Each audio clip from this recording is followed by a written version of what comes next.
Hi friends, నా పేరు ప్రభాకర్. మీరు చూస్తున్నారు పిఆర్ టెక్ తెలుగు. ఫ్రెండ్స్, ఈరోజు వీడియోలో నేను మీకు ఏంటంటే ఫ్రెండ్స్, ఎవరైతే కొత్త రేషన్ కార్డు కోసం ఎదురు చూస్తున్నారో వాళ్ళందరికీ గుడ్ న్యూస్ అని అయితే చెప్పుకోవచ్చు.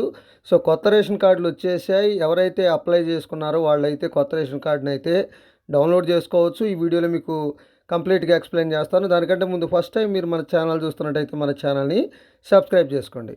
ఫ్రెండ్స్, మీరు రేషన్ కార్డు డౌన్లోడ్ చేసుకోవాలి అనుకుంటే సో ఎవరైతే కొత్తగా అప్లై చేసుకున్నారు ఈ ఈ 2-3 మంత్స్లో కానీ లేకపోతే 1 ఇయర్ బ్యాక్ మీ సేవలో అప్లై చేసుకొని వెయిట్ చేస్తూ ఉండేవాళ్ళు కానీ వీళ్ళందరూ కూడా డౌన్లోడ్ చేసుకోవచ్చు. దానికోసం చూడండి, ఫస్ట్ ఆఫ్ ఆల్ మీరు ఏదైనా ఒక బ్రౌజర్ ఓపెన్ చేయండి. బ్రౌజర్ ఓపెన్ చేసుకున్న తర్వాత సెర్చ్ బార్లో ఎఫ్ఎస్సి అని టైప్ చేసి సెర్చ్ చేయండి. సెర్చ్ చేసుకున్న తర్వాత ఈ విధంగా మీకు చాలా ఆప్షన్స్ వస్తాయి. దాంట్లో ఎఫ్ఎస్సి అప్లికేషన్ సెర్చ్ అని కనిపిస్తుంది, చూసారా?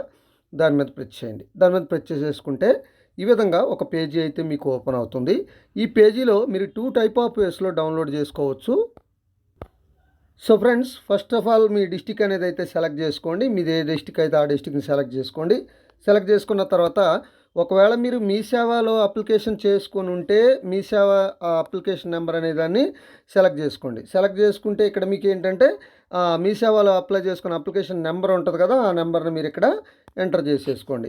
ఒకవేళ మీకు దగ్గర అప్లికేషన్ నెంబర్ ఉంటే, ఇప్పుడు కొత్తగా గవర్నమెంట్ అనేది అప్లికేషన్ నెంబర్ ఇచ్చింది కదా, ఆ అప్లికేషన్ నెంబర్ అనేది ఉంటే ఇక్కడ అప్లికేషన్ నెంబర్ మీద ప్రెస్ చేసుకుంటే ఇక్కడ అప్లికేషన్ నెంబర్ ఎంటర్ చేసుకొని ఇక్కడ సెర్చ్ కనిపిస్తుంది కదా మీకు, ఈ సెర్చ్ మీద ప్రెస్ చేస్తే మీకు రేషన్ కార్డ్ అనేది డౌన్లోడ్ అయిపోద్ది అన్నట్టు. సో ఒకసారి మీరు చూడండి, ట్రై చేయండి. ఒకవేళ రాకపోతే కమెంట్ సెక్షన్లో కమెంట్ చేయండి. సో రాని వాళ్ళు ఏం చేయాలనేది నా నెక్స్ట్ వీడియోలో మీకు ఎక్స్ప్లెయిన్ చేస్తాను.